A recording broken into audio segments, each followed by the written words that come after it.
thank you for joining this roundtable on the future of corporate learning and development. And as you just heard, we are recording this roundtable, and it is being streamed live on our Facebook page of the School of Business at AUC. My name is Ghada Houidi. I'm the Associate Dean for Executive Education at the School of Business. I'm delighted to be moderating this roundtable with my prominent colleagues, Tom Ryan, Mohammed Kaseba, Ahmed Nasr, Hanan George, and George Sidqi. I will be introducing them in more detail as their turns come to speak. We will start with, first of all, we would like to alert you that you can write questions and comments in the Q&A session boxes on the Zoom, and I will stop at intervals during the roundtable to take your questions. So we've all been living through the pandemic. We've all been living through the period of unrest the past 2 years, and we've seen our organizations adapt and change in response. And we think now is the time when we can look back a little bit and reflect on what does this mean moving forward? What does this mean for us as organizations in the learning and development space moving forward, so that we can learn from everything that happened during the pandemic and adjust to the new world of work and look at the future, whether with the priorities of the business continuity, with the priorities of staff well-being, and all the challenges that we have faced.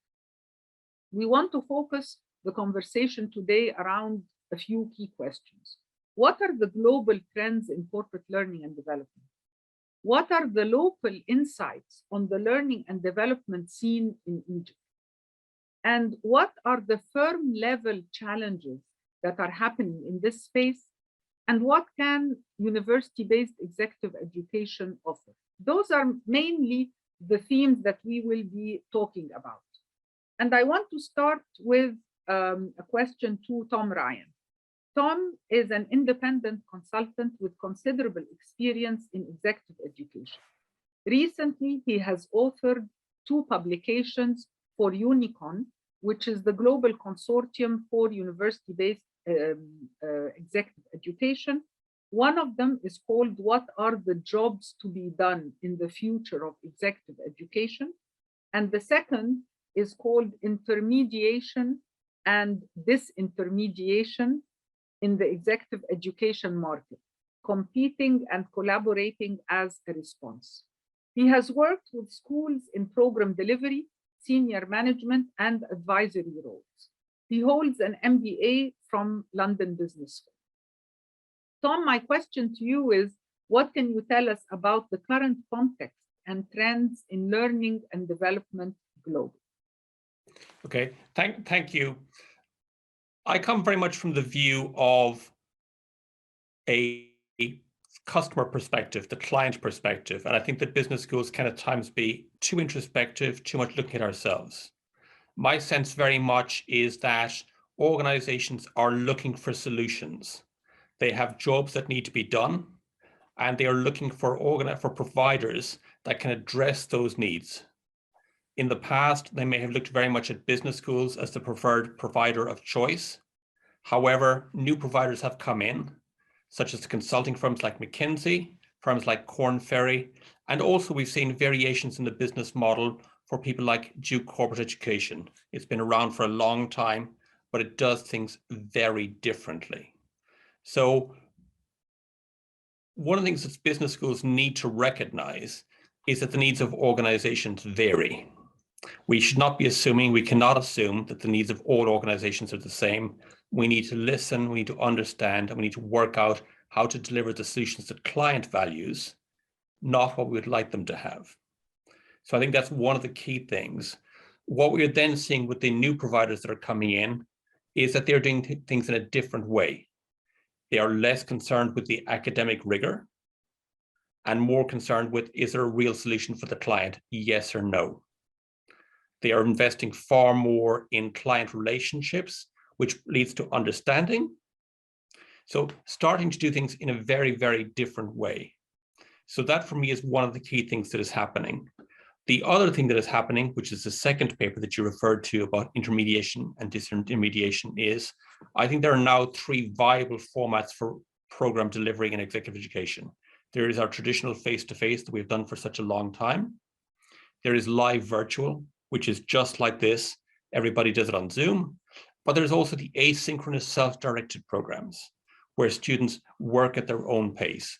I think all 3 are viable. They have different solutions to different needs. One thing that is happening in relation to that is intermediaries such as Emeritus and Exec Online are coming in, and they are becoming the interface between the client and the business school. So for me, those are the big trends that are happening today. They provide new opportunities, new solutions for clients, and business schools are starting to and need to continue to respond. Thank you very much, Tom. This is great insight. Thank you. Thank you so much for that. Mohammed Kaseba is the Senior Director of Programs at the AUC School of Business Executive Education since 2019. He is a Senior Management Consultant and Lecturer. Prior to AUC, he held C-level positions in Fortune 500 companies covering EMEA and Southeast Asia. He serves on the advisory boards of regional companies. He's a Harvard Business Instructor and Mentor Fellow of the Chartered Institute of Marketing. He holds MSc and MBA and is a doctoral candidate at Paris School of Business. So welcome, Mohammed. And my question to you is, what can you tell us about the landscape of corporate learning and development in Egypt? Actually, it's very interesting to be talking about this after Tom's remarks, because there's consistency in a lot of the global trends that Tom mentioned. There are a lot of reflections of this. There's a mirror on what we've seen in the study. What we've tried to do with the study that we have, we're looking at we're trying to get to a significant statistical representation of the companies in Egypt to try to draw a picture of the corporate learning and development scene in the market. And we wanted to look at it from their perspectives. And what came out, they drove the discussion towards the gaps that they're seeing, the inefficiencies that they see in their roles themselves, and in what they like to see in the market. And there are 3 or 4 key things that came out. First and foremost, and there's like a sort of a consensus on it, everybody's agreeing on it, is that they want education that focus on closing what we call the knowing doing gap, or the theory practice gap. So they're looking at practical applications, and across the board, when they talk about practical applications, they're talking about applications that is relevant to the industry, to the local market, and to the specific needs of their organizations. So it's at all levels. It has to be practice or experiential, if you want. So that's the first common thread across industries and across participants in the study. The other one was, interestingly, them converging in common, stating the same topics, or 4 or 5 topics that are coming up as key topics that they want to talk about in the current period, which is, one of them was leadership, because as we can see, the context is very complex and it's becoming more and more dynamic. So they want to talk about leadership across the board and across the levels of the organization. They want to talk about digital. They want to hear about innovation, agility, and finance. These 5 topics came across, interestingly, across industries and across sectors. The other point that I'm gonna again build on what Tom was talking about is the format of delivery. And as Tom mentioned, now we all know that the previous 2 years were predominantly virtual.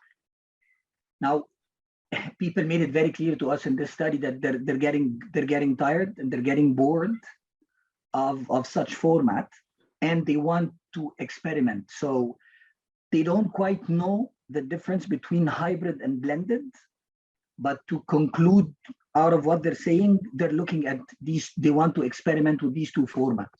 They want to blend face-to-face, synchronous, asynchronous, virtual, online, things that they can do on their own, self-paced, and so on and so forth. So these were like the three key points that we found out across. I don't want to give too much away because I want to leave until some. the report comes out. I'm sure. Yes, yes. But I think the points we're getting about the big picture, and that's what then we will zone into the firms. From Tom, we're looking at customer perspective, competition in the market, demand-driven solutions, understanding client needs. From what Mohammed Kaseba is saying, we're looking at closing the knowing-doing gap, relevant applications to industry and the local market, and the content areas, leadership, digital innovation, agility, finance, but we're also looking at the modes of delivery of hybrid and blended. And this, again, I like the nice connection that comes here because of the collaboration or competition. This calls for collaboration. This calls for collaboration with the intermediates, collaboration between the different providers. I don't think any provider can claim that they have all the solutions that are needed by any firm. So I think this is where your comments are taking us, and it's very exciting for us, of course. Now I will turn to Ahmed. Ahmed Nasr is the chairman of the Human Resources Core Committee at the American Chamber of Commerce in Egypt, and he is and the chairman of the Human Power Association as well. He is the Human Resources Director of Lessico Group. He received his BSc in Civil Engineering from Alexandria University and Masters of Science in Civil Engineering and Management from LTU, Michigan in the United States. And he has a number of certificates in HR from distinguished educational institutes. Welcome, Ahmed. And my question to you is, again, at the level of the Human Resources Committee in Egypt, because you are giving us the perspective of our customers. Are there any specific challenges or opportunities in corporate learning and development that you can identify? First of all, thank you very much, Ghada, for the nice intro and for being with you all, with Tom, and Mohammed, and of course, Hanan George, and all the others. And thanks for being with the attendees of the session. From the business point of view, things are maybe the corporates, they look to the training differently. As we all know, and unfortunately, it's like a fact, whenever there are some financial constraints in the company, first thing to look at is the human resources. So the number one action is to freeze the hiring. Number two action, if not number one dash, is to stop the training, which is sometimes a very narrow vision of the management that does this, because let's say in the civilized world, people do the opposite. When there is some recession, they work on their health. Personally, everyone takes care better of his own health, and professionally, people, they try to equip themselves with better skills and better knowledge, so they get training more and more in those periods. Of course, with what happened during the past couple of years with Corona and with the difficulties that companies faced, companies had the intention to slow down the training activities to reduce the cost. So that was, let me say, one of the biggest threats related to learning and development and training. I don't think it's only in Egypt. I believe it's everywhere in the world with the cost-saving intentions and projects of the different companies. That's the biggest threat, biggest challenge, but also with the hygiene issues and the isolation, and companies also had to stop the face-to-face or to reduce the face-to-face and to replace it by virtual trainings. And as Tom and Mohammed explained, I personally believe that now we are all guided to the blended learning and hybrid solutions, because 100% virtual I don't consider it humane, because at the end of the day, we are human beings that need to interact with each other in person. And since the virtual trainings proved to be cost efficient, practically do it from wherever, whenever, so we cannot neglect it. So I believe that at the end of the day, we'll be trying to mix and use the blended learning to have the benefits of both techniques. Among the opportunities that are, or the things that can support the training world, if I may say, if I may use the expression, that now with the very fast pace of change, there are always new things that you need to acquire, new skills, new set of skills, totally different than the ones we used to deliver and we used to receive in the past. Even the typical set of soft skills that companies used to deliver to their employees, we have a different new set, more related to the digital world with its new needs that we need. In Egypt, we are a bit lucky, let's say, because we have some entities that came to Egypt to fund the training and to finance and to give hand to companies in the training cost. Mainly, let's say, in at the level of technicians, not necessarily at the level of white collars, but at least we can benefit of those funds. The well-being, now it's, let's say, it's the trend, the well-being of employees, and under this one small expression, you can have a lot of things that you need to train your employees to have, to ensure their well-being, to ensure their retention, which is currently the most challenging factor facing the business, that the retention of the employees is not like before. Now employees are very volatile. They jump and they fly from one company to the other. For some employers, it represents a big threat and challenge. And it is also related to the training and development, because employers, they do not want to invest money in developing their employees. And then after they finance their development, they find them leaving the company to another company with the knowledge that they acquired through this first company. So the dynamics are totally different than 2 years ago, and we expect it to change more and more during the coming period. And although this is a challenging environment with lots of threats, but in the same time, it creates a lot of opportunities for the training world to come up with new solutions, new techniques, new methodology that could be suitable and attractive to employers. Thank you. Thank you very much, Ahmed. And I think, again, what you're saying ties into the idea of the new soft skills that are required and what is needed for the retention, and the whole conversation globally related to diversity, equality, inclusion, and belonging in organizations points to different skill sets, different organization cultures that build loyalty for the organization. So my question to you is, have you sensed a change in the ROI for learning and development among corporates? Is there awareness of changing the metrics for the ROI for training and development? Of course, yes. And I believe now it's easier than before to measure the ROI in training than before.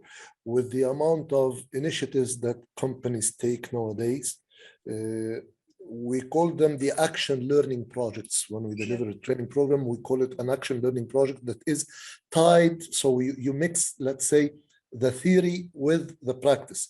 So employees, they practice what they learn in the training in a real project that they deliver to the company. So that's a very efficient tool to measure the ROI. One more tool that is progressing and improving are the assessment tools. So now you have a lot of assessment tools that are very accurate, and they measure, let's say, the amount of learning that the learners could acquire from a training program, and they measure it in a practical way. So that's a second tool to measure the ROI and to justify the training expenses to companies. And action learning projects and action learning sets is something that was not common in the learning and development scene in Egypt a few years ago. So this is an important development that I think is very, very welcome. So moving from the manufacturing industry that you are from to Hanan, who is in the real estate industry now. Hanan Musalhi is the Director of Human Resources and Corporate Development at Hassan Allam Properties, and she is leading organizational transformation initiatives. As a consultant, she designed the human resources selection and training model for the Egyptian government as part of the administrative reform project. She started her career at Procter & Gamble, followed by BG, Mars, Alcatel, and MAS. She is a certified board director by IFC and completed the CIPD diploma. Welcome, Hanan, and thank you for being with us. So Hassan Allam Properties is an organization that is undergoing transformation. What can you tell us about the specific needs for learning and development that you see? And has what you heard about global and local trends resonated with your experience in your company? Thank you, Dr. Reda, and thank you, everyone. I guess I'm going to build on everything that was said. Well, yes, I am in an organization that has been going through a massive transformation, and that is the case for many local companies. In my previous experience, I was always part of an international equation that is happening on its own. And right now, being in a transformation, so we're compelled to create everything and find what's out in the market to help for that change process to happen and happen rapidly. And in reality, I do have a lot of learning gaps. Learning and development is very important. But like Mr. Ahmed has said, it is the first thing that can get massive cuts with any budget saving initiative. So I need to be able to justify the return on investment for me to be able to preserve this, because in the modern world, we cannot live without it. How does everything translate in reality? I do have some gaps. So while there are a lot of training topics that tackle leadership, tackle strategy, tackle agility, and like Mr. Mohammed Kesiba mentioned, similar topics, they do, but they do it superficially. Textbook, anything that you can find, I'm sorry to say that, not everyone, of course, but mostly off Google. That's one thing. The other thing is there are some skills that really I need to find, and it will help me as an organization in what we're doing, which is related to change management. There isn't much going on when it comes to change management to begin with. And change management is not just knowing about how to trigger change, but it builds a lot of behavioral competencies to be able to manage and handle change, not only the progress, but also the setback of changes. These are things that I can't find. Things around influencing as opposed to regular communication, or things around, well, you've mentioned, Mr. Kesiba, finance. I would call it business savvy. This is non-existent. I find a lot of people who are able to do things, but there is a superficial content, unfortunately.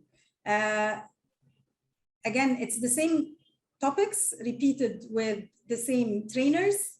So at the end of the day, we are selecting based on price sometimes, or availability, or things that I don't see.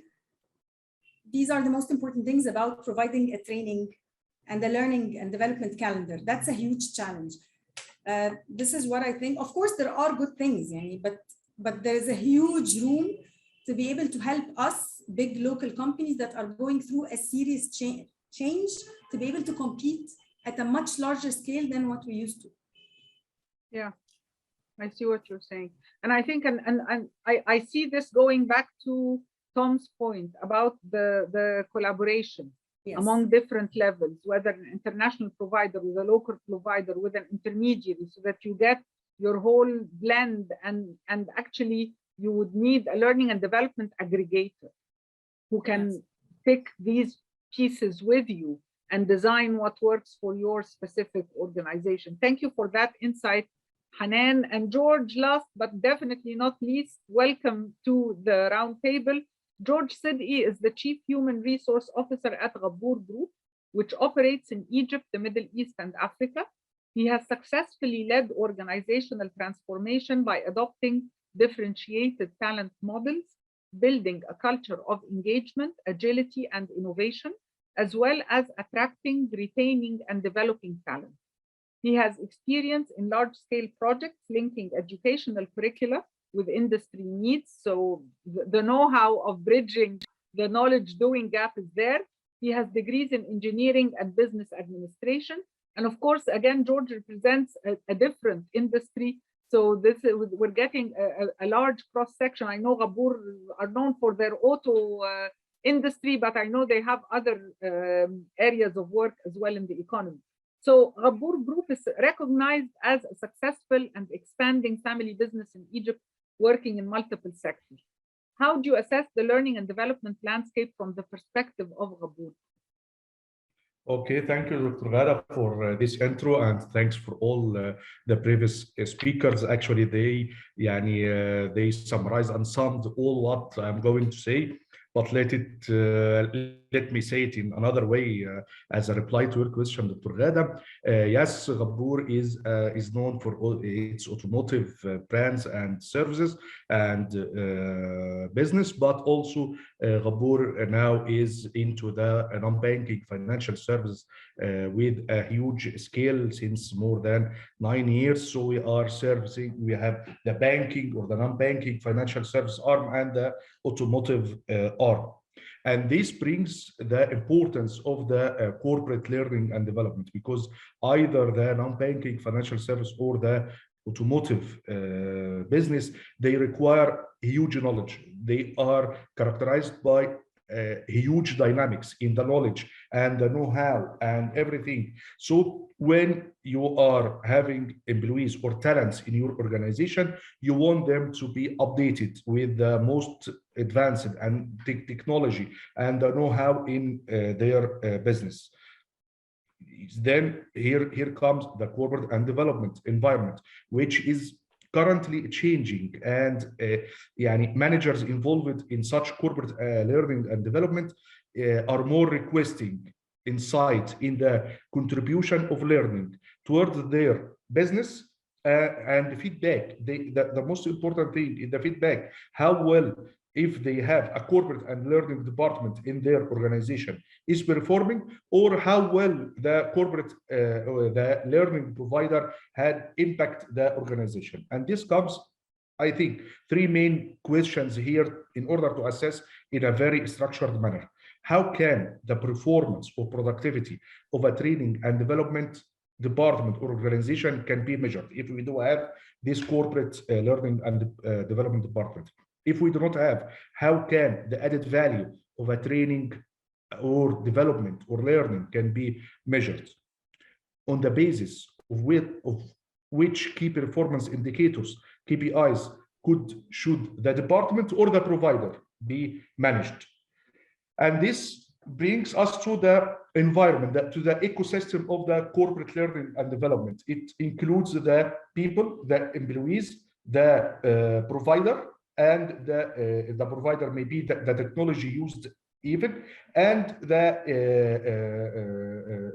provider and the technology and the business itself. Three main pillars. From the organization side, from the business side.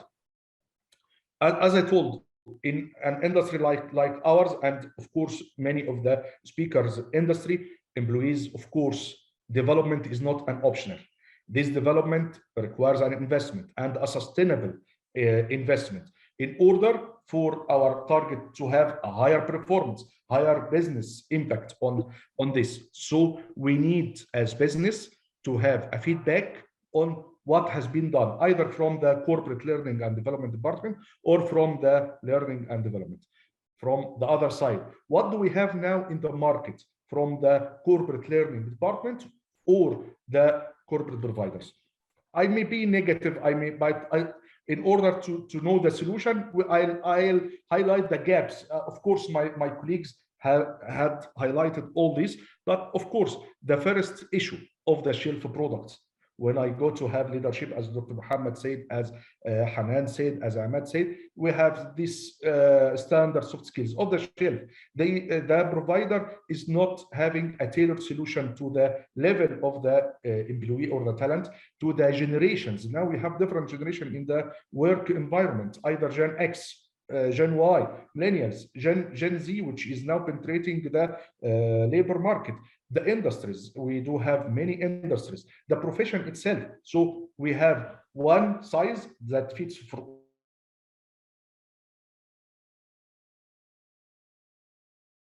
I think we just lost the All sound. This. Ah. Yes. George, Yeah. George, can you hear us? I'm sorry, Yeah. we lost you. We lost you for 1 minute. Your screen froze. You were saying Okay. that the solutions are off the shelf, one size fits all. Yes, one size fits all. You do not have a system for the training provide or the curricula provide fits the trainees to this. What is the impact of such training on the business? Either business, as you asked Ahmed, and Ahmed answered regarding the ROI, the impact, as Hanan said. Actually, the trainers, as Hanan also said, Google-based, sorry to say it, كشكول. يعني everything. Of course, there are some differences in it, and having updates. As I told you, we are living in a very dynamic and changing environment. The trainer or the lecturer or the facilitator of a training should have updates of what's going on in the business you are targeting, either the automotive, the banking, the real estate, the education. You should have an insight into this business. Okay, all these are problems. What is the solution? The solution, I think, for the three pillars, the people. The people should have a desire to learn. This is very important. The business should have availability of what is going on.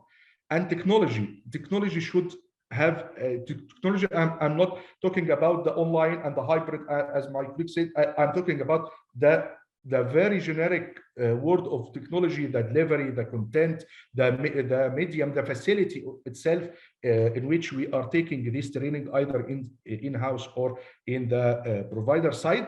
These three pillars, the people, the business, the technology, are union in one small area, which is called innovative and workable solution. We have to think out of the box. We have to find solutions that cater for the needs of each business according to its industry, its employees, its kind of culture inside the organization, and innovative solution in order to measure the impact of such learning and development to the employees. Sorry for being long. No, I mean, don't apologize. This is all very, very important insights, and thank you very, very much for all these really important insights. And as you were talking, I was thinking, how are you able in your company to inspire the employees themselves to be responsible for their own lifelong learning, and to align that with your organizational objectives as well? Because I think this is tricky.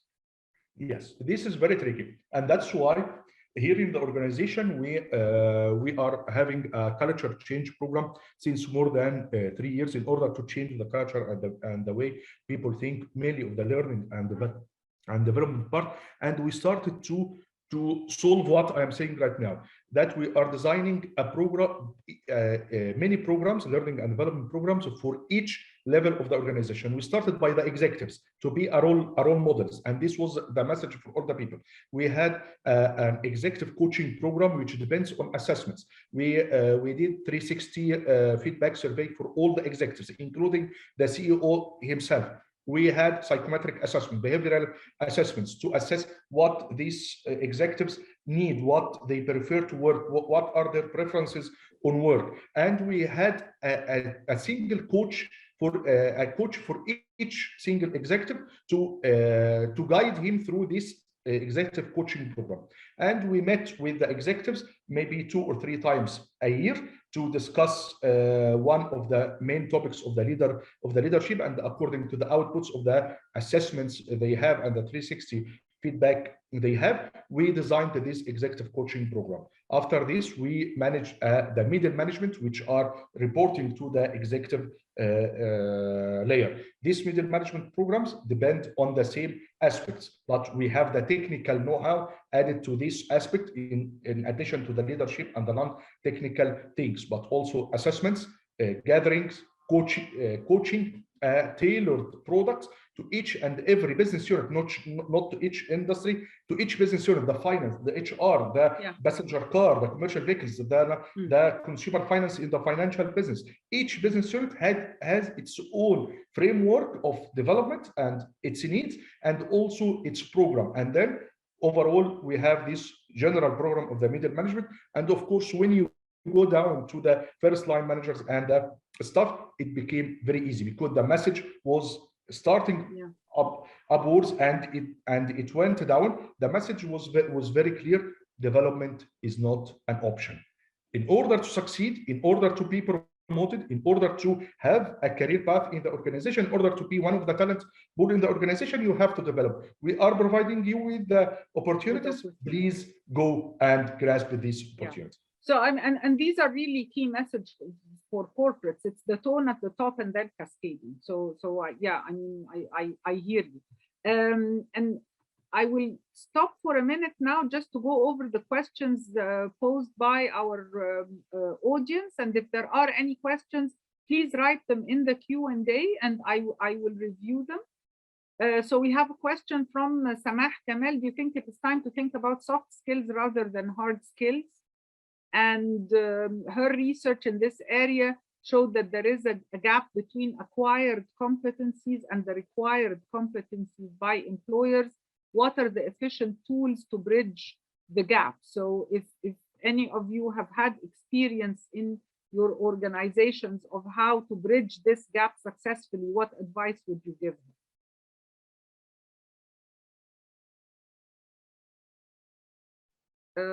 Hanan, Ahmed, George, any of you would like to take this question?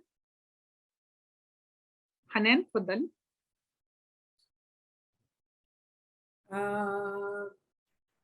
So thank you for that question. Yes, I'd like to share so far what we've done to address that very important point. And it pretty much goes with everything that's been said, including George's comments.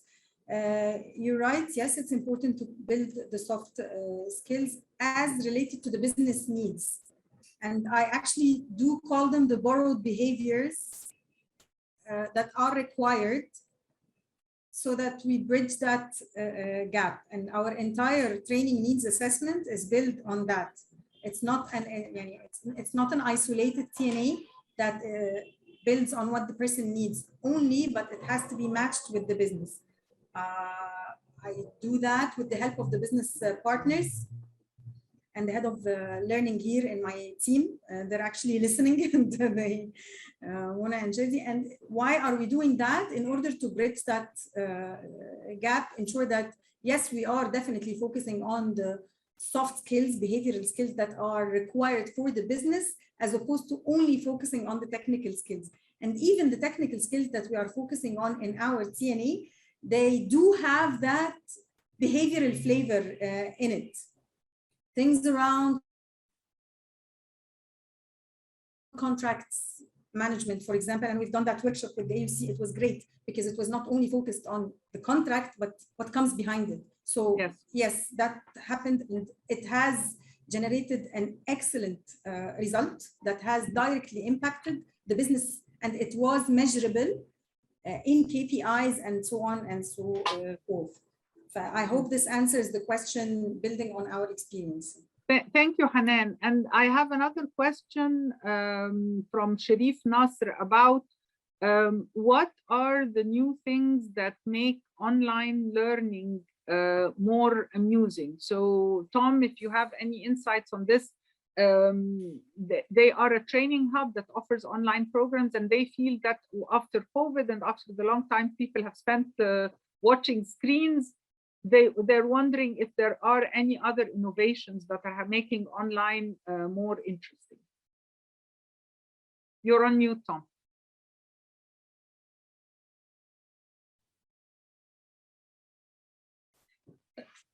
I think one of the questions is, how do you use the online facility to do things that you can't do face-to-face? So I'm currently involved in delivering a self-directed learning program. We have assignments each week for participants, but some of those are go and talk to your colleagues. So we've had situations where people have come back at the week later and said, actually, I work in project management in a company. I need to deal with the finance people.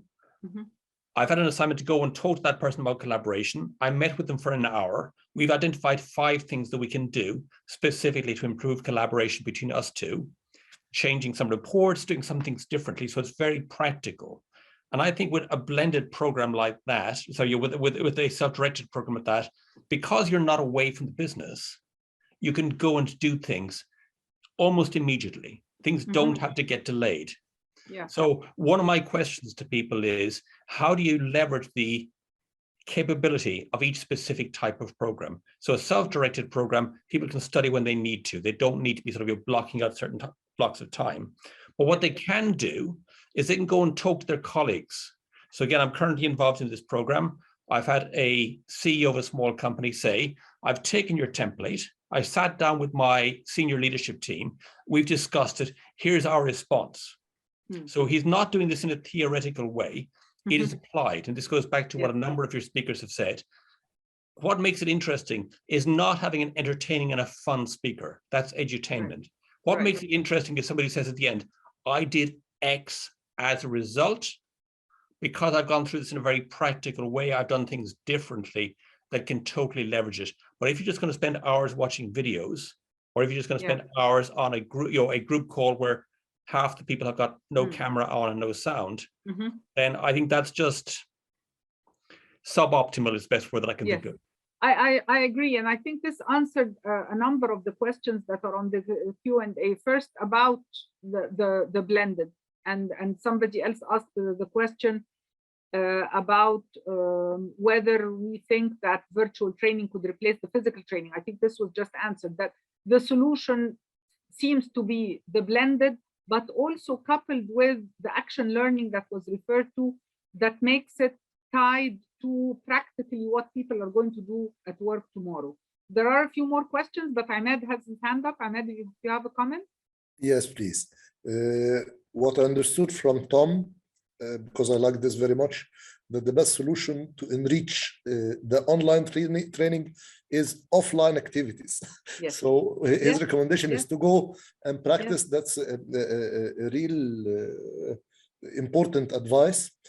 But in addition to this, I just would like to draw the attention that now there is a huge amount of applications, apps that are available to enrich the online experience in training. Although I'm a big fan of the face-to-face and I'm against the 100% virtual training, yet my recommendation is to dig. I personally used apps like Miro, an app called Miro, an app called Padlet, and now there are this trend of the so-called gaminars. So it's not a webinar, it's a gaminar, where people can do some games while online. Of course, the traditional things like in Zoom, the breakout rooms and the polling, a blend and a bunch of those activities in the online session or webinar, Mm. make it engaging and attractive to people. And in all cases, we do not recommend holding an online training for more than 90 minutes, maximum Absolutely. 2 hours. Absolutely. 2 hours is already long. 2 hours is already longer. Already We long. prefer the hour and a half. Absolutely. 1 hour and a half, but even for 1 hour and a half, the maximum time that someone talks while the others are listening shouldn't exceed 4 minutes, 5 minutes. That's the maximum. And the last thing is to encourage people to open their cameras. Yes. Because once they close their cameras, be sure that a bunch of them is not even in front of the computer. They do something else. They work, they play games, they do whatever. Yeah. Yes. So forcing people to open the cameras will make them more dedicated to pay attention to the session. Thank you. Thank you. And I really do want to thank the participants, the attendees for the questions you're posing. I see there are attendees who have their hands raised, but I'm sorry, the mode for comments or questions is to type your comments or questions on the Q&A. So please go ahead and do that. I have another question about immersive learning technologies using virtual reality and artificial intelligence, business simulations, scenarios to close the performance knowing doing gap. Does anyone have any experience on, especially in the practice phase after knowledge and skills acquisition? Have any of you used virtual reality or AI in training? No. So this is a question. We will explore further and revert. I will go to another round of questions to the panelists, and then I will come back to the Q&A. So please keep your comments and questions coming. Tom, I will go back to you. And in your view, what kind of a relationship does a company want with a business school? And what kind of a relationship does a business school want with a company? Well, I think there's an interesting question. What do they want? What should they have? Yes. And what are they prepared to pay for? Yes. And I think those may be 3 very different things. Yes. So I would say you can have a transactional relationship. You can go to a business school and say, I want to send X number of people on an open enrollment program, or I want you to design one company-specific program for me, and that's it, it's done. Or you can move through to becoming what I would describe as a preferred partner, which is you become, you pick one school and you do a great deal of work with them, and 2 things then happen. One, they start to get a proper understanding of your business and your needs, and they identify things that they can do. So listening to Hanan talking about, what she can't get, I'm shocked. If I was running a business school in Egypt, I would be sort of, rubbing my hands together thinking there are unlimited opportunities here. I think very often business schools don't know what they know, and they don't know how to put together for clients. So the closer the interaction is, the more you start to understand what the client needs and what the business school can do. There's also a question of, is the client prepared to pay for what they want? So I think that there's some interesting questions about that. Yes. One of the things that got me into trouble in my last permanent role in executive education is I said to some of our faculty, I sell money. And they found this very offensive. But I said, the reason the clients come to us typically is to improve the financial performance of their organizations. And we need to be thinking about, how do we help them to do that? Yeah. Not how do we create a nice, fun atmosphere, but have we thought through the process? And again, I think the better you know the school, the better the school knows you, the more likely that is to happen. Yeah. Tom, I think there is something in your camera. There's a reflection in your camera. We can't see you very well. There you are. Thank you. Okay. I have now shut off the natural light of the UK. It was the curtain. I thought it was only my computer, but thank you. No, it's just I had some light coming through a curtain. Yeah. And thank you for that insight. It's absolutely true. This is the more the provider and the company know one another, then the solutions may be more relevant, but also you need to be always on edge and providing what is new, because when you get into the comfort of complacency, this becomes an issue. So But I would your also point is absolutely correct. I would also say it's what's new for your client organization. Yes, And there's yes. a temptation at business schools. We want to focus on what's new and exciting in the business world globally. Exactly. I'm So doing a shared work with people from Hassan Alam at the moment. And I know that actually many of the things that they are struggling with, that the transition that they're going through, we kind of take for granted in certain other markets that we know. So actually, the question is, do you know what the client needs you to know now, and are you delivering that, not what you'd like them to need? Demand driven, yeah. Absolutely. Absolutely. And Mohammed, I want to ask you, from the research on learning and development, what do you sense are the organization's perspective on what good looks like? How would organizations evaluate the success of programs? Okay, that was an interesting question to ask, actually, because the range is very interesting. The range of answers was very interesting because there is some sort of gap. Okay, there are two things here. There is what they want and how they're doing it. So there is an agreement on what they want. Everybody wants, so it's common now that all organizations are looking to evaluate the success of the trainings, the success of the programs that they've been part of. Now, it's the how part that is very tricky. And this is where we've got a range of answers. So Ahmad mentioned that there are assessment centers, and we got these answers quite well. But there are still organizations that do, after the training, participants feedback surveys and pre-training exams and post-training exams, and so there is quite, there's no clear way of looking at it as of yet. So they're looking at the training providers to play a role of advisors, consultants. So don't only give me the training, give me ways to evaluate how did this impact my work. And to all the comments that were raised, the on-the-job performance perspective, and I think it was action learning projects that Ahmad mentioned. These are things that came up. So in a nutshell, everybody agrees on the what. It's the how that's becoming a bit tricky. Absolutely, thank you. And Ahmad, if I turn to you, what is the impact of globalization on the learning and development industry in your view? And we've been hit hard by globalization in the learning and development space due to COVID. Everything was available online. So you had the choices of providers all over the world. How has that been processed within companies in your view? Of course, the impact is huge, because now if you couple both together, the globalization with the virtual world, yes. So you consider yourself as if the whole world became just one country. You don't need to travel, you can save cost, you can save time, you can do a lot of things. And all those things are of a positive impact on companies in the direction or less. Mm-hmm. Ahmad, I think your screen froze for a minute. We can't hear you.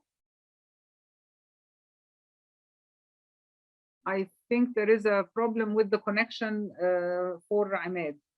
Hanan, I will move to you, and then we'll go back to Ahmad when he rejoins.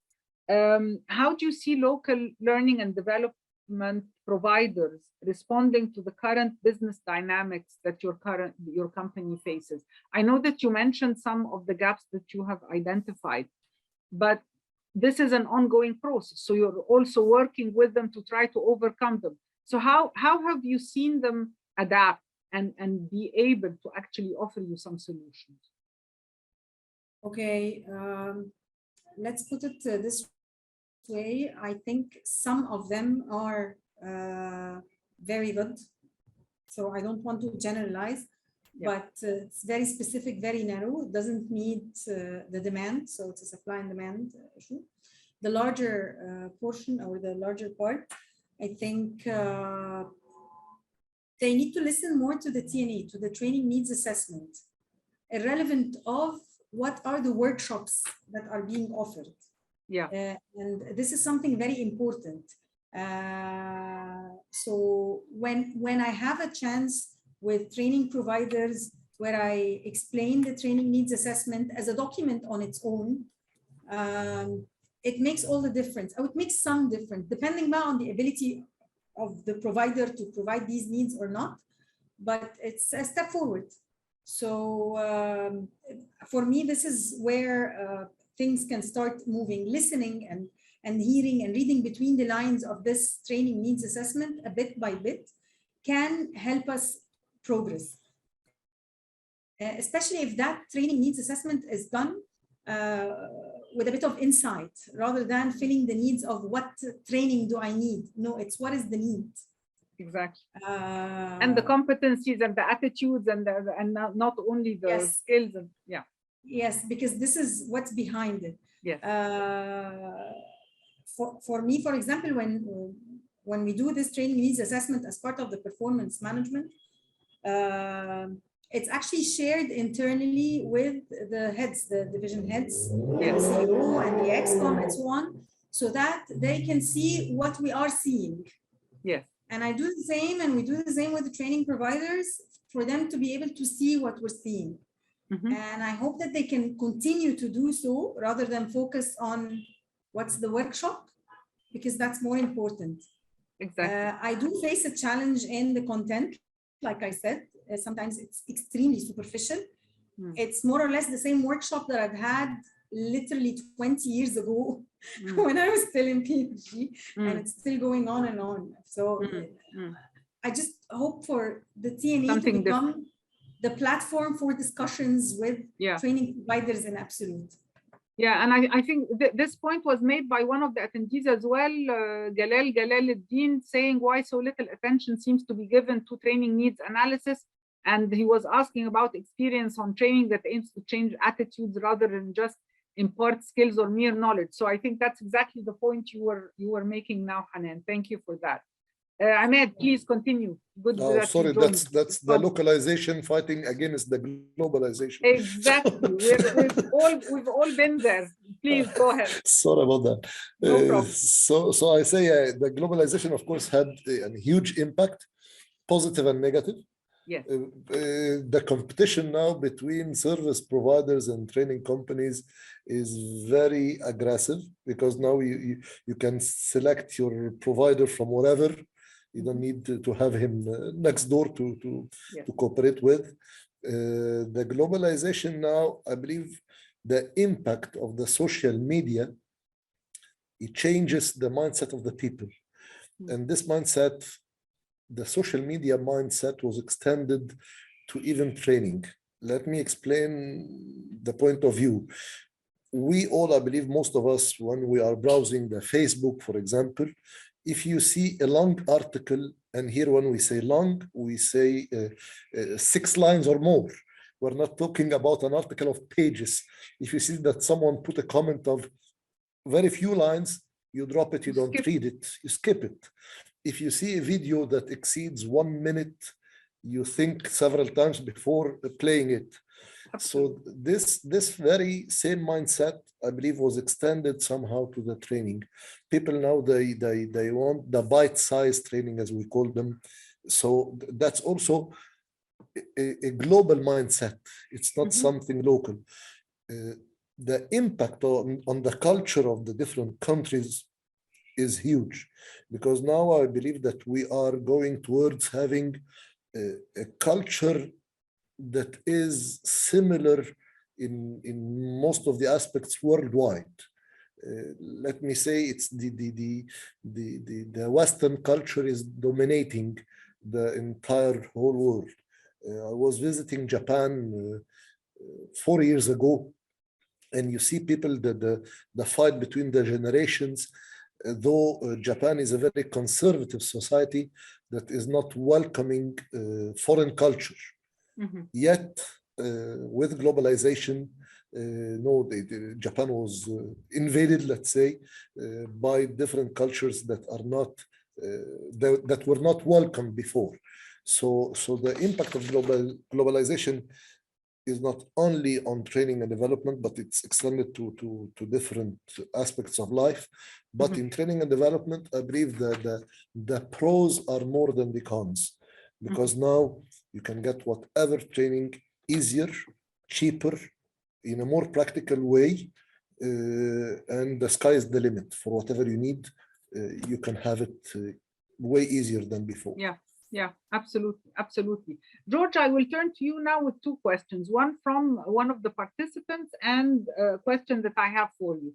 So the question from Amr is, have any of you considered or executed a corporate psychology-based training program? And have you measured the impact on performance and company culture? So this is the first question. And again, you mentioned, of course, all the levels of training that you have gone through, and the cascading and the executive coaching and everything. But has COVID impacted your preference for the delivery mode between in-person, blended, and online? And what can learning and development providers do to help you and your company? Okay, very good. Let me first answer the question from the participant. Yes, we did this corporate psychology, the psychological training.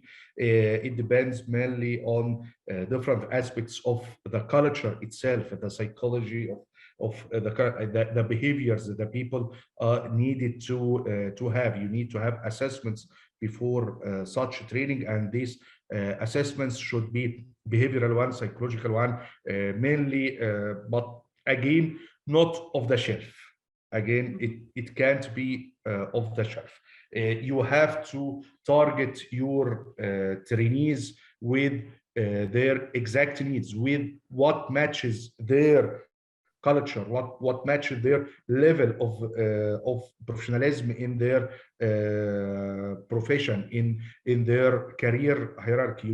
You need to study all this before determining which assessment, which behavioral or psychological assessment to be taken, before determining the contents of such training after the assessments to be done. So yes, we did it, but it has to be, as I said, because you are shaping the culture of the organization using such trainings. You have to be very careful in addressing the needs of the trainees and cater to the needs of each group accordingly to this.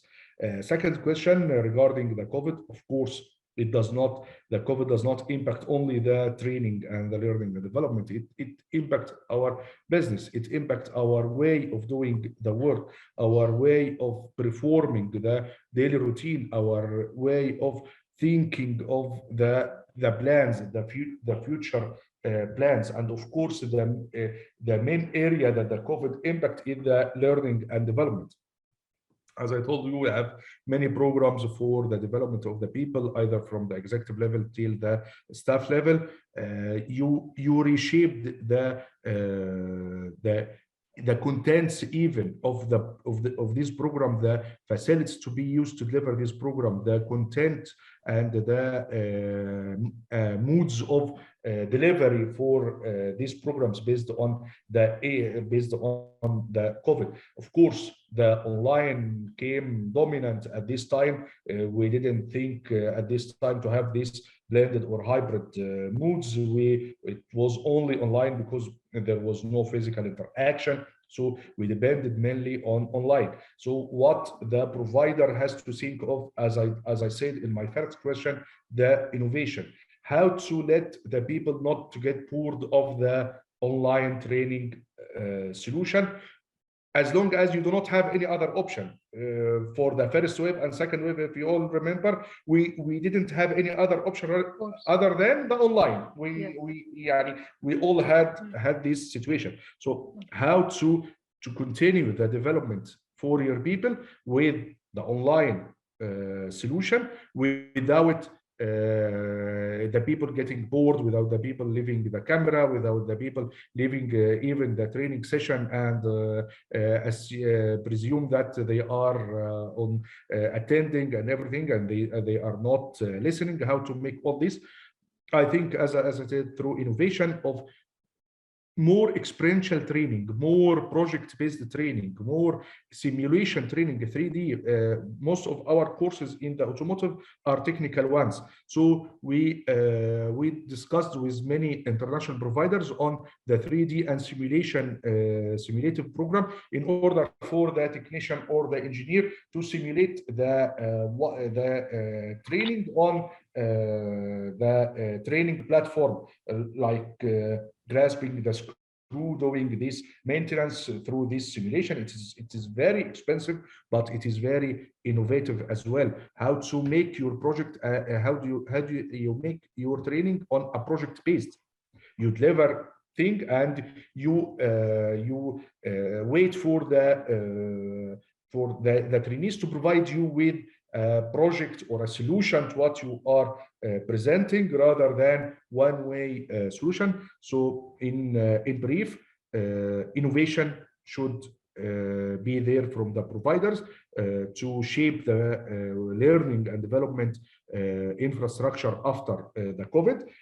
Of course, I don't think we will return back again to the 100% online. It will be a blended hybrid or anything, but it has to be always there, the solutions to make the online more effective, to make the online more interesting to the people, and to have the impact of such trainings in addition to the physical attendance of the people to the workshops or the training groups. Yeah. And I have a question again for Hanan, George, and Ahmed.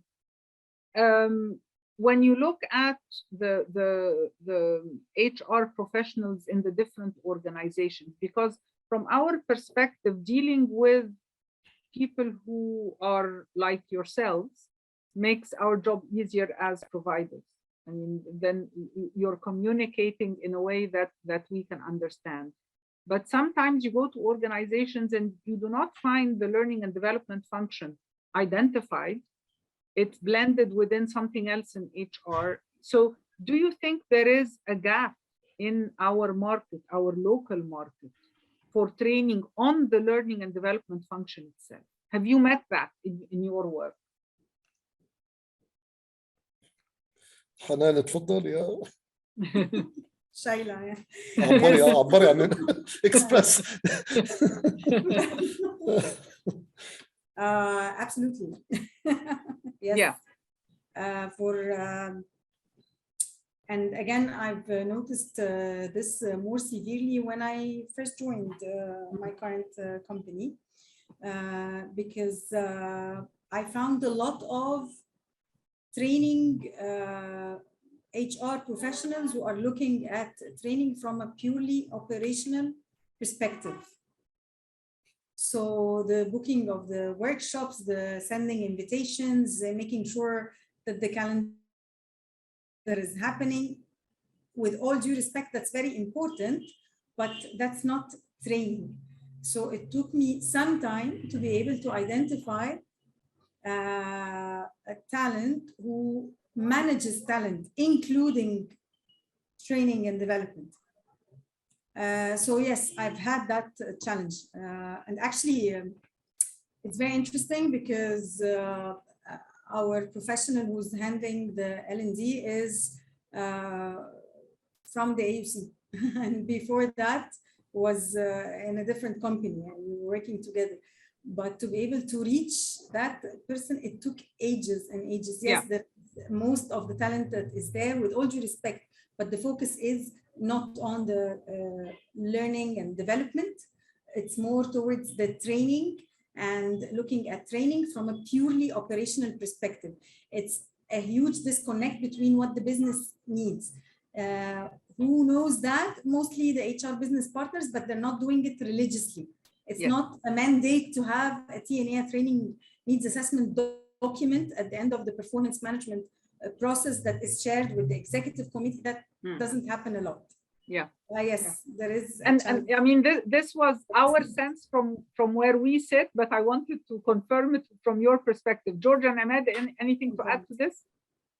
Yes, I just want to say that unfortunately, many HR professionals, they don't know the difference between training and development. Yes. What is training and what is development? That's to start with.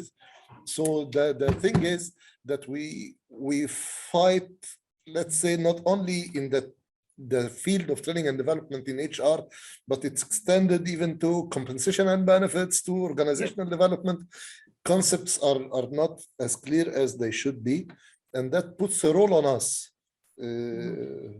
All people like me, not like Hanan or George, we have to play a role, let's say, in developing new HR professionals on the right basis. Now, they are luckier than us because they have the means and tools to get proper knowledge. Yeah. In our time, when I started working in the human resources, the word itself was not known, the function. When you say human resources, 90+% of the people will not recognize what does this mean. Yes. Unfortunately, we still have people like that, including some business owners in medium-sized local companies. Yes. So there is a way to go to spread, let's say, awareness about our profession. I completely agree. And our webinar today helps in this direction. Exactly.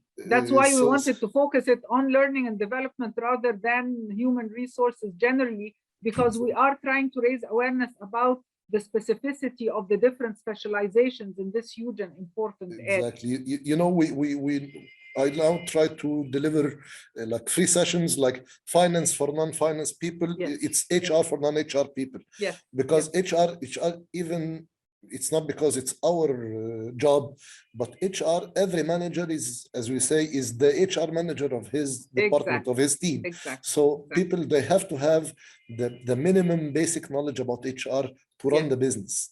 Yes. So that's something that we need to work on, all of us. Absolutely. George, do you want to add anything to this question? Yeah. Just a quick remark on question, Dr. Rada. Learning and development can be repulsive or attractive. It can be repulsive to our talent, and it can be attractive to our talent. If it is done through our HR people in a good way regarding the training needs analysis, regarding choosing the correct provider with the correct content, with the correct media and everything, then your talent, and it is proven through all the literature reviews and literature materials before that one of the main retention parameters for your talent is the talent management practices, including, of course, the learning and development. On the contrary, if you are having a talent and you are not developing this talent in a proper way and just giving this talent off the shelf and content which is not suits his needs, then this talent will search for another position that will give him or her the development opportunity he is seeking. Thank you. Absolutely. And Tom, how do you see that from where you sit? Do you think that the learning and development professionals in companies are catching up with the dynamic changes in the organizations and the ability to manage this complex landscape? I think they are in some ways. An analogy comes to mind of an unfortunate book from 25 years ago, which was about the role of the finance function. And it was about CFO, architect of the future. Yeah. And they talked about the different levels that the accounting and the finance functions goes through, from transaction recording, management information, reporting, through to strategy. And I think there's a parallel journey for human resources, from getting the basis of hiring, firing people, right through developing the long-term strategic review of human resources in the organization. And I think there's an interesting question of where organizations are on that. I would caution people against focusing only on the soft skills and the psychology piece.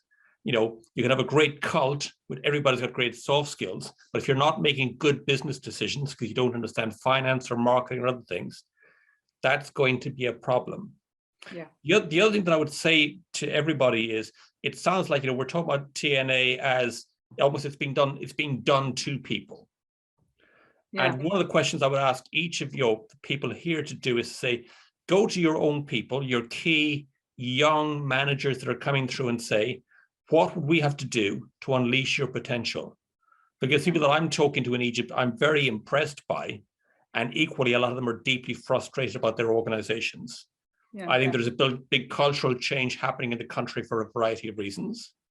And the question is, how do you unleash that potential in a way that is positive for the organizations and for the society and for the country?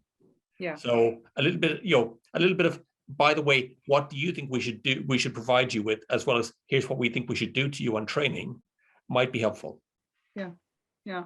And Mohammed, as part of the research that AUC has been conducting, is that resonating? How developed the L&D function is in different companies? What is needed? Are they able to manage the complexities? It's ringing a lot of bells.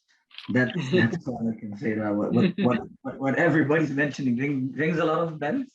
And I'm actually excited because this means that we'll have a lot of audience for the reports that we're going to get up. I'm going to capitalize on the point that Tom was mentioning, because this is exactly what resonates. I think not only from providers' perspectives, from the audience perspective, they are looking for providers who think of what they need, not what is offered off the shelf. It's the venue that we have here is a complete mirror of what we're getting out of the study. HR directors and CHROs and L&D leads are saying the same things as Hanan, Ahmed, and George are saying. They're saying we're fed up with off-the-shelf solutions. Please give us something that is related or relevant to us. Come be our partner. Don't just become a training provider that we will choose based on price, practically, like Hanan mentioned at the beginning. Yeah. And I just want to take a moment to thank the attendees that are writing very exciting comments on the Q&A. Thank you. All your comments are well received. I will not be able to go through all of them, but I think we've discussed and covered most of them. We have a few minutes left, and I want to give each panelist an opportunity for 2 minutes of closing thoughts and key takeaways. So, Tom, shall I start with you? Yes, that's good. I think this has been a very exciting conversation. I had a boss many years ago who said, I'm surrounded by insurmountable opportunities. Yes. And I have that sense here that there are great opportunities here, but actually, business schools and training providers need to move away from what I describe as a producer mentality of, here's what we do you want to buy it? To actually talking to clients and saying, what do you need? What pieces of that can we deliver? Let's be clear about what pieces we can't deliver, but also let us recommend to you, we don't do this, but actually we've got very good experience of somebody else who does something else. And going back to an earlier comment, there is a question in my mind of how do you build for an individual client a partnership with different providers that works well, where, for Hassan, maybe the top management is always going to go to Harvard every year for a week. That's not going to change. But how do you get the alignment from that piece right down through a number of different providers, different levels of the organization, different skill sets? Exactly. How do you build that partnership? So the client doesn't have to bring everything together. Exactly. We as providers start to collaborate with each other in ways that make sense. Right. Completely agree. Thank you for that. Mohammed? I'm starting to, when Tom is speaking, I'm starting to write notes, and I'm not going to comment this time because it's exactly what I was going to say. Thank you, Tom, for saying it. But the only thing that I would add to it is that this is exactly what we're seeing here in the market. There are too many players that need to join hands across.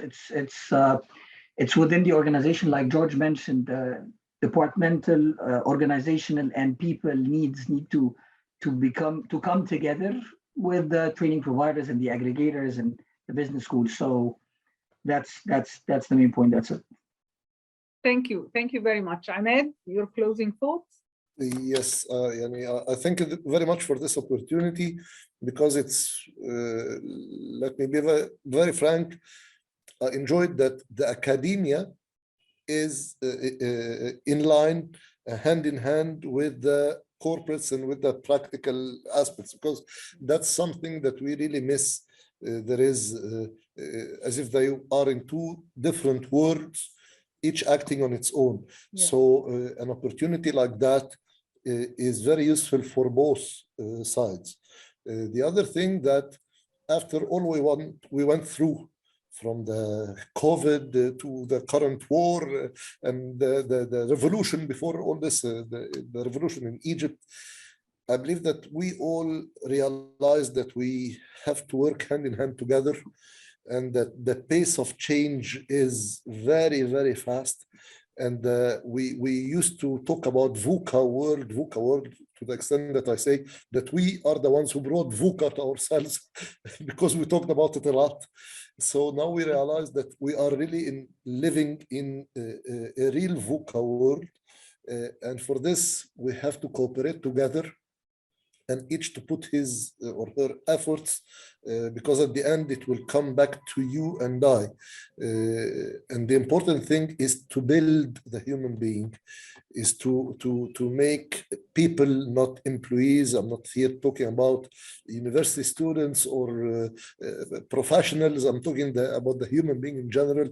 We have to equip ourselves with qualities, with competencies that can make us capable to live in this very excited world. So that's why after VUCA, we now move to DEEP, diversity, equity, inclusion, and belonging. So we're moving to and I hope the human and the whole it's human the last. being and the well-being. It's not going to be the last. In my lifetime, I hope in my lifetime it will be the last. Hanan, what are your closing thoughts? Well, at first, of course, I need to thank you again for that discussion for so many reasons. First of all, it's my first to have with a training provider, and this forum it has to happen a lot. It's one of those important steps where, like Mr. Ahmed has said, the corporates are talking to a very prominent training provider building on market research. So it's becoming an in-touch discussion. So that's something very important to me. That's a step change in how training and development is being approached. My other thought is we are in a changing world. The people are changing. The world is changing. Egypt is beyond changing, and we will continue to change. So I would love to see the training and development scene keeping up to speed with what's going on. The generations coming ahead are very different. The technology is now life, it's not part of life. So that's something, I really see that coming up a lot in the discussion, and I like that. Finally, the collaboration is particularly important to people like myself, and I guess like many others here. We're trying to bring learning and development as a business topic, as part of the business agenda. If the training providers are not able to help us with that, then we're not going to get anywhere. So it's always important to have that. I do not want to be talking about a training calendar. I want to be talking about learning needs that directly impact the business growth and the change that we are going into. So the more collaboration, the better for our case. Yeah, absolutely. And thank you again. Thank you. Thank you, Hanan. George. Yeah, first of all, again, and the end, I would like to thank you all for these discussions. It's very fruitful, very enriched with your thoughts. I really learned a lot from all your insights into such important aspect like the L&D. I can summarize all what you say such in a few words. Like the findings of this discussion, one can conclude that the corporate L&D operations is a supportive operation within an organization. The main task of most L&D operations is to enhance the human capital within our organizations. Thus, the L&D operations, either through the department, the provider, its main objective is to improve the knowledge, skills, habits, capabilities, attitudes, competencies, name it, of the employees and the talent of your organization. The organization itself can utilize its human capital as a strategic resource to enhance its performance and even gain a competitive advantage over its competitors in such a very dynamic and competitive market. As a result, the alignment of the L&D operation, its products, and the learning goals of its product with the learning and the growth needs of the business can be seen as a measure to express the value brought by the L&D activities and operations. I think this is a small summary of what we all, from the points I took from all the discussions, how to capitalize on the corporate L&D operations in very brief. Thank you. Thank you very, very much, George. And I mean, the time has passed quicker than I would have liked. I would have liked to spend more time in this wonderful conversation with all of you. I want to thank Tom, Ryan. I want to thank Hanan Musalhi, George Sidqi, Mohammed Kiseba, Ahmed Nasser. Thank you very, very much for your enriching insights. I want to thank all the attendees for your presence with us and for all the comments that you put on the Q&A. They were all very interesting for us. I want to thank my colleagues behind the scenes at AUC, Safa, Jailan, Nada, Wafa, for making this happen. And we hope to see you in the AUC Business Forum and the rest of the roundtables during this week. And definitely we will continue our conversations with you on the future of learning and development in Egypt. Thank you all very, very much. Have a nice day. Thank you, Dr. Ghada. Thank you. Thank you all. Bye-bye. Bye-bye.